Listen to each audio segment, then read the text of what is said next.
Baik, Assalamualaikum warahmatullahi wabarakatuh. Perkenalkan, nama saya Rahmat Fauzan, NPM B1A 020323. Jadi saya di sini ingin menceritakan atau menerangkan tentang sejarah terbentuknya Kitab Undang-Undang Hukum Acara Pidana atau KUHP atau Undang-Undang Nomor 8 Tahun 1981. Sumber referensi saya adalah buku Pengantar Hukum Acara Pidana Indonesia. Ini tujuan pembuatan video ini agar kita dapat lebih mengenal tentang tentang sejarah hukum acara pidana yang selama ini menjadi acuan dari peradilan yang ada di Indonesia saat ini. Dan selanjutnya saya langsung saja di sini saya akan menceritakan tentang atau menjelaskan tentang sejarah dari terbentuknya Kitab Undang-Undang Hukum Acara Pidana. Pertama, jadi kitab hukum acara pidana ini sebelumnya berasal dari negeri Belanda, dan Belanda juga awalnya menggunakan KUHP dari Prancis, di mana pada waktu Prancis menjajah Belanda, jadi Belanda menggunakan atau mengkopi dari KUHP dari Prancis itu sendiri. Jadi bisa diceritakan, sebelum negeri Belanda merdeka dari jajahan Prancis, maka berlakulah hukum pidana Prancis yang disebut Kode Penal. Namun, setelah merdeka, maka Belanda segera membuat atau menyusun sendiri kitab undang-undang hukum pidananya yang disebut Netherlands Wetboek van Strafrecht. Maka Indonesia di sini, atau bisa disebut Hindia Belanda pada saat itu, sebagai negara jajahan Belanda berdasarkan asas konkordasi dalam hukum pidana, yaitu di mana sedapat mungkin hukum pidana yang berlaku di Indonesia sesuai dengan hukum pidana yang berlaku di negeri Belanda. Karena Indonesia masyarakat terdiri dari berbagai golongan, maka tiap-tiap golongan penduduk Indonesia dibuat kitab undang-undang hukum pidana sendiri.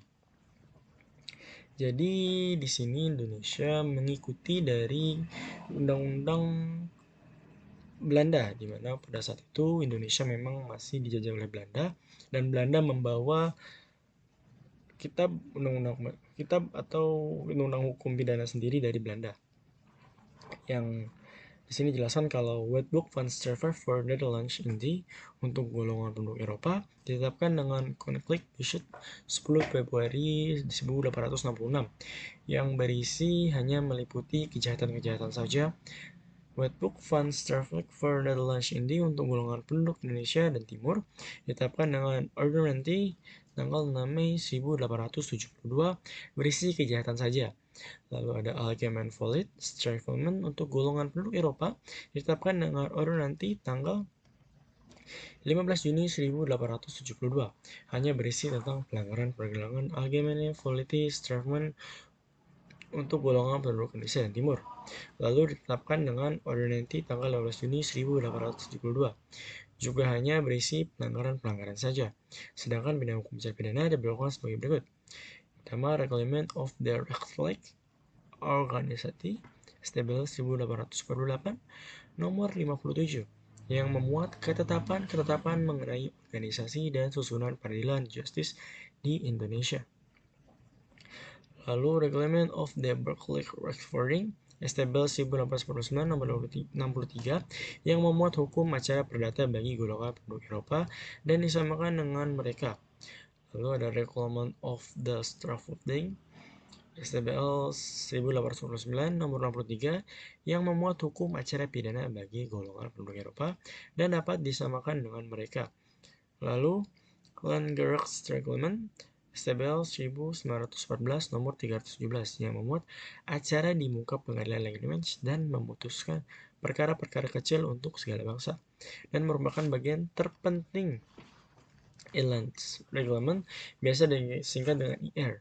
STBL 1848 nomor 16 memuat hukum acara perdata dan hukum acara pidana di muka pengadilan atau Landward bagi golongan penduduk Indonesia dan Timur Asing, dan hanya berlaku di Jawa dan Madura, yang ditetapkan berdasarkan pengumuman Gubernur Jenderal tanggal 3 Desember tahun 1847 nomor 57, maka mulai tanggal 1 Mei 1848 berlakulah Inland Reglement atau disingkat IR, atau lengkapnya Reglement of the Wetvening van de Vliet, de Burgerlijk Rechtsplanning and de Stavoardering under the Islanders and Defender of Stavoarding of Java and Madura. Sedangkan untuk di luar Jawa dan Madura berlakulah Reglement for Developing Established 1927 nomor 227 berdasarkan beberapa kali perubahan-perubahan IR tersebut. Maka dengan Established 1941 nomor 44 ditemukan kembali IR dengan perubahan Maji Harzia National Reglement atau disingkat HIR. Namun demikian, dalam praktiknya, kedua-duanya masih tetap diberlakukan, yaitu IR masih tetap berlaku di Jawa Madura, sedangkan HIR berlaku di kota-kota lainnya seperti Jakarta, Batavia, Bandung, Semarang, Surabaya, Malang, dan lain-lain. Lalu, di samping berlakunya IR dan HIR, masih banyak berlaku bermacam-macam hukum acara di luar Jawa dan Madura. Maka akhirnya disatukan dalam bentuk Reglement for Wetensvestment nomor 1927 nomor 227 berlaku pada tanggal 1 Juli 1927.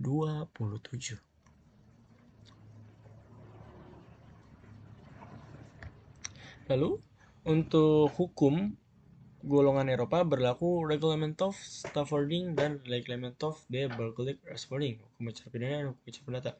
Jadi memang pada saat penjajahan Belanda di Indonesia, hukum yang berlaku bagi warga Indonesia dan Timur Asing itu berbeda dengan warga golongan Eropa atau orang-orang Belanda. Jadi ada hukum tersendiri bagi keduanya. Lalu untuk lebih lanjutnya di sini ada hukum untuk golongan Eropa, yaitu Reglement of Stavoarding the Reglement of the Burgerlijk Rechtsplanning atau hukum acara pidana dan hukum acara perdata. Samping itu masih ada Landgericht Reglement Established 1914 nomor 137 sebagai hukum acara untuk pengadilan Landgericht, yaitu pengadilan untuk semua golongan penduduk yang memutus perkara yang dianggap ringan. Selain itu masih banyak pengadilan-pengadilan lain seperti Diskecek, Regan Certificate. Agak sedikit sulit membaca bahasa Belanda karena saya sendiri tidak expert dalam hal tersebut. Jadi bisa saudara-saudara baca sendiri di sini. Karena banyak istilah-istilah Belanda, karena memang pada saat itu masih menggunakan hukum berasal dari Belanda.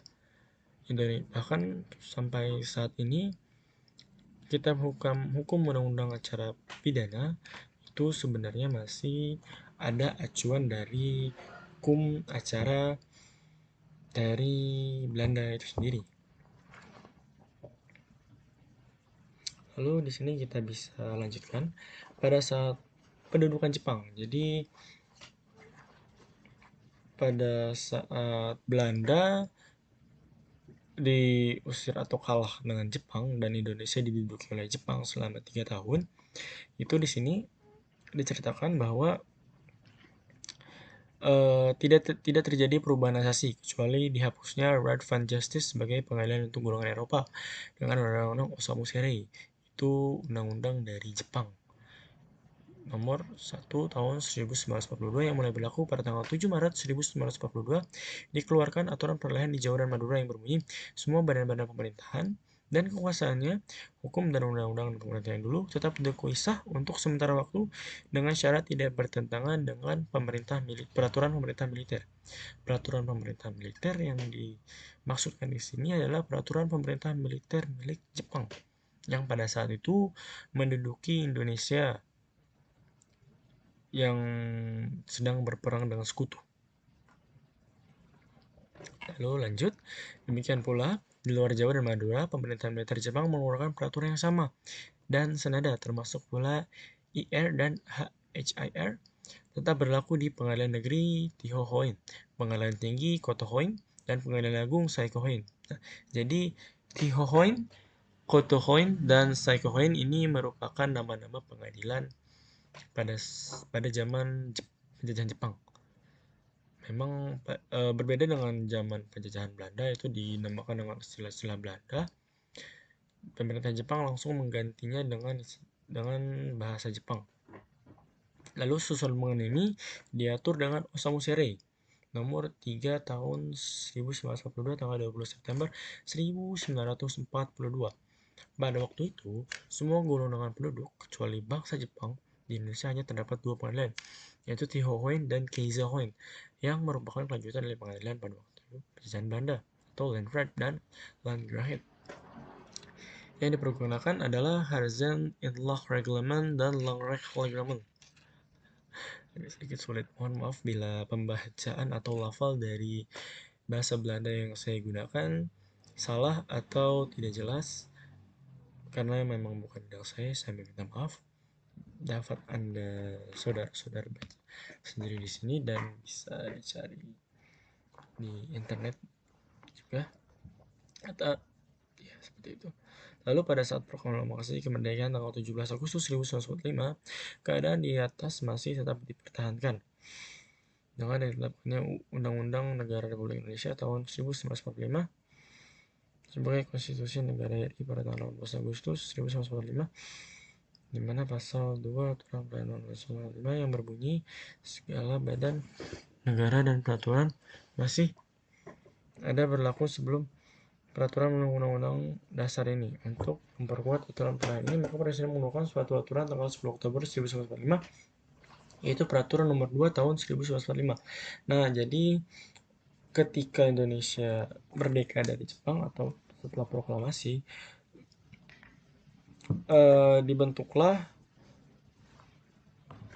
Undang-Undang Negara Republik Indonesia tahun 1945 sebagai konstitusi Negara Republik Indonesia pada tanggal 18 Agustus 1945, di mana pasal 2 Aturan Peralihan Undang-Undang 1945 yang berbunyi segala badan negara dan peraturan yang ada masih berlaku sebelum ada peraturan baru menurut Undang-Undang Dasar ini. Jadi pada saat peralihan dari masa penjajahan ke masa kemerdekaan Indonesia, karena pada waktu itu pemerintah tidak bisa langsung mengganti seluruh badan peradilan yang ada di Indonesia, maka badan-badan peradilan yang dipakai pada waktu zaman penjajahan Belanda dan Jepang itu masih dipergunakan sampai ada peraturan baru yang mengaturnya dan ada peradilan baru yang dibentuk oleh negara tersebut. Lalu di sini berdasarkan pasal 2 Aturan Peralihan Undang-Undang 1945 dengan Harzen and Law Reglement dan Landgraf Reglement tetap diberlakukan. Selanjutnya pada tahun 1951 dikeluarkan Undang-Undang Darurat Nomor 1 Tahun 1951 tentang tindakan-tindakan sementara untuk menyelenggarakan kesatuan dan dalam susunan kekuasaan dan acara pengadilan-pengadilan sipil Indonesia. Maka telah diadakan unifikasi hukum acara pidana dan susunan pengadilan yang beraneka ragam sebelumnya. Kemudian lahirlah beberapa peraturan undang-undang hukum acara pidana dengan aturan-aturan yang lebih khusus. Jadi pada tahun 1951, Indonesia mulai mengeluarkan beberapa aturan-aturan yang khusus mengatur tentang hukum acara pidana yang akan berlaku di Indonesia, meskipun ini masih bersifat sementara tentunya, karena pada masa itu masih masa peralihan, jadi pemerintah juga belum bisa fokus di bidang tersebut karena banyak yang harus dialihkan dari masa penjajahan ke masa kemerdekaan. Di sini ada berdasarkan Undang-Undang Darurat Nomor 195 tersebut terpunya peradilan yang berlaku di seluruh Indonesia dan untuk semua golongan penduduk, yaitu yang pertama Pengadilan Negeri untuk pemeriksaan tingkat pertama, Pengadilan Tinggi untuk pemeriksaan kedua dan banding, dan Mahkamah Agung untuk pemeriksaan tingkat kasasi. Jadi di tahun 1991 itu pertama kalinya terbentuk Pengadilan Negeri, Pengadilan Tinggi Negeri, dan Mahkamah Agung. Jadi untuk yang masuk hukum saya rasa harus tahu nih. karena bidang hukum itu kan tidak akan jauh dari pengadilan, apalagi pengadilan negeri ataupun Mahkamah Agung. Jadi pengadilan-pengadilan tersebut terbentuk tahun 1951. Oke, lanjut. Kita jadi di sini berdasarkan Undang-Undang Nomor 6, pasal 6 Undang-Undang Darurat Nomor 1 itu telah ditetapkan bahwa untuk Indonesia, untuk seluruh Indonesia berlaku sebagai pedoman untuk acara perkara pengadilan. Jadi berlaku Harrison Inlock Reglement atau HIR. Jadi memang di sini masih menggunakan pedomannya masih menggunakan HIR dari bangsa Belanda. Karena memang belum terbentuknya kitab undang-undang hukum acara pidana yang saat ini kita gunakan. Itu nanti akan ada peralihannya di tahun 1981 di mana akan diceritakan nanti. Oke, kita sekarang akan fokus di tahun ini dulu. Jadi demikian di sini juga dibilang kalau demikian perlu segera dibuat suatu undang-undang hukum acara pidana yang baru sesuai dengan cita-cita nasional dengan mempunyai ciri kodifikatif dan unifikatif berdasarkan Pancasila dan Undang-Undang Dasar 1945. Dalam usaha penyusunan hukum acara pidana baru untuk menangani acara pidana produk Belanda yaitu IR atau HIR yang telah memakan waktu kurang lebih selama 14 tahun. Jadi waktunya itu sangat lama, memakan waktu 14 tahun. Karena memang tidak mudah untuk menyusun suatu pedoman untuk peradilan pidana. 14 tahun adalah waktu yang diperlukan pemerintahan pada saat itu. Lalu pembuatan pedoman atau kitab undang-undang hukum acara pidana ini dimulai pada tahun 1997 dengan pembentukan panitia intern Departemen Kehakiman untuk menyusun merancang kitab undang-undang hukum acara pidana atau RUU KUHP. Maka pada tahun 1668 diawali dengan Seminar Hukum Nasional II di Semarang yang diselenggarakan oleh Lembaga Pembinaan Hukum Nasional atau LPHN yang materi pokok pembahasannya berisikan hukum acara pidana dan hak asasi manusia dan menghasilkan suatu naskah rancangan undang-undang hukum acara pidana. Lalu selanjutnya pada tahun 1973 konsep-konsep yang telah dikumpulkan oleh panitia intern Departemen Kehakiman dengan memperhatikan kesimpulan dari Seminar Hukum Nasional sebagai bahan untuk menyusun rancangan undang-undang hukum acara pidana itu kembali dimusyawarahkan oleh panitia intern tersebut bersama dengan Kejaksaan Agung, Departemen Pertahanan, dan Departemen Pertahanan dan Keamanan atau Hankam, termasuk Polri dan Departemen Kehakiman. Lalu pada tahun 1974, naskah rancangan undang-undang hukum acara pidana atau RKUHP tersebut setelah disempurnakan disampaikan oleh Menteri Kehakiman kepada Sekretaris Kabinet. Selanjutnya, Sekretaris Kabinet meminta lagi pendapat Mahkamah Agung, Kejaksaan Agung, Departemen Pertahanan dan Keamanan Hankam, termasuk Polri dan Departemen Kehakiman. Kemudian naskah rancangan undang-undang hukum acara pidana tersebut dibahas lagi dalam rapat koordinasi antara wakil-wakil dari keempat instansi tersebut. Lalu akhirnya pada tanggal 12 September 1999 dengan amanat Presiden Republik Indonesia yang menjabat pada saat itu yaitu Bapak Presiden Soeharto, dengan amanat Presiden RI Soeharto nomor R.0/PU/IX/1999, maka rancangan undang-undang hukum acara pidana atau RUU KUHP diserahkan kepada Dewan Perwakilan Rakyat RI atau DPR RI untuk dibicarakan dalam sidang Dewan Perwakilan Rakyat agar mendapatkan persetujuan. Jadi setelah proses panjang dalam perancangan pembentukan, lalu kita masuk ke dalam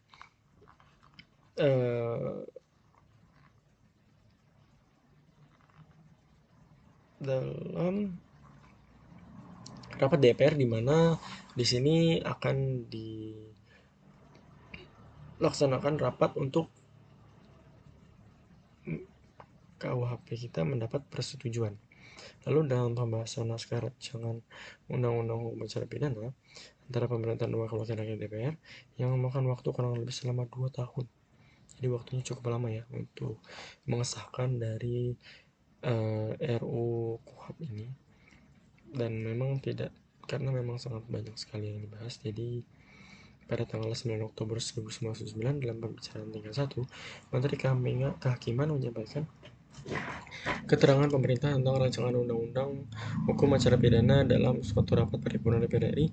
Selanjutnya pada pembicaraan tingkat 2 yang dilakukan dalam sidang paripurna, fraksi-fraksi dalam DPR RI memberikan pemandangan umum terhadap rancangan undang-undang hukum acara pidana yang dilanjutkan dengan jawaban dari pemerintah. Kemudian dilanjutkan pada pembicaraan tingkat 3 dilakukan dalam sidang komisi, maka telah diputuskan Badan Perusahaan RI bahwa pembicaraan tingkat 3 rancangan undang-undang hukum acara pidana dilakukan oleh gabungan Komisi 3 dan 1 DPR Dewan Perwakilan Rakyat Republik Indonesia.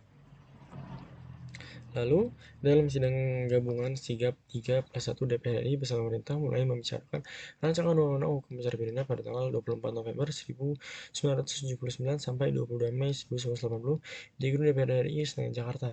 Dalam pembicaraan jangka waktu tersebut terbatas pada pembahasan materi secara umum yang menghasilkan putusan penting yang terkenal dengan nama 13 kesepakatan pendapat yang mengandung materi pokok yang akan ditentukan dalam pasal-pasal rancangan undang-undang hukum acara pidana.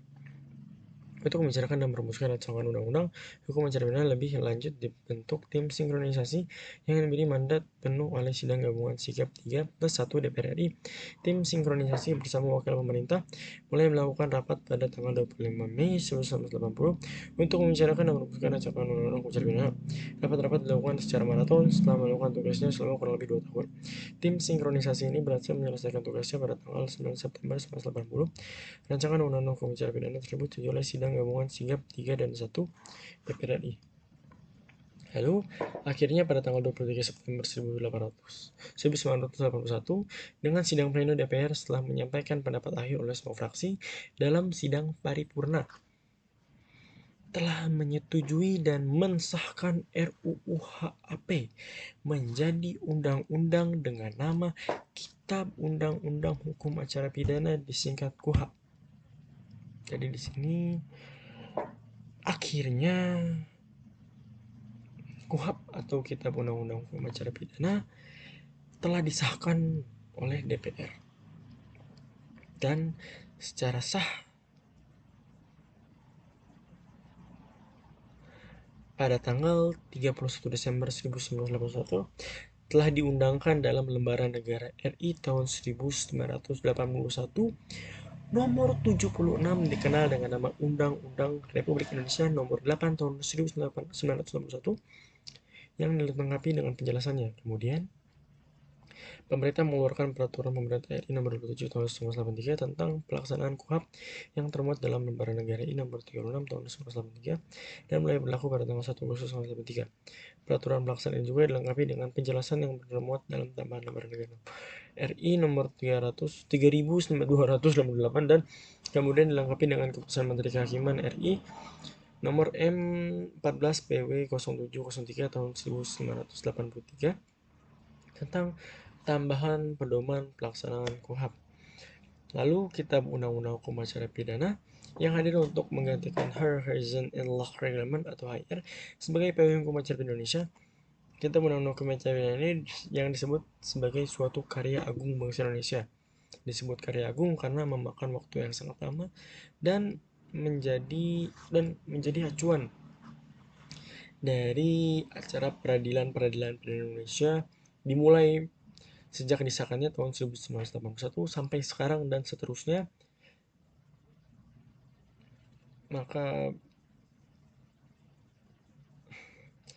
sudah sepatutnya ini disebut sebagai suatu karya agung bangsa Indonesia. Karena ini mengatur tentang acara pidana mulai dari penyelidikan, penyidikan, penuntutan, peradilan, acara pemeriksaan, banding di pengadilan tinggi, serta kasasi dan peninjauan kembali ke Mahkamah Agung.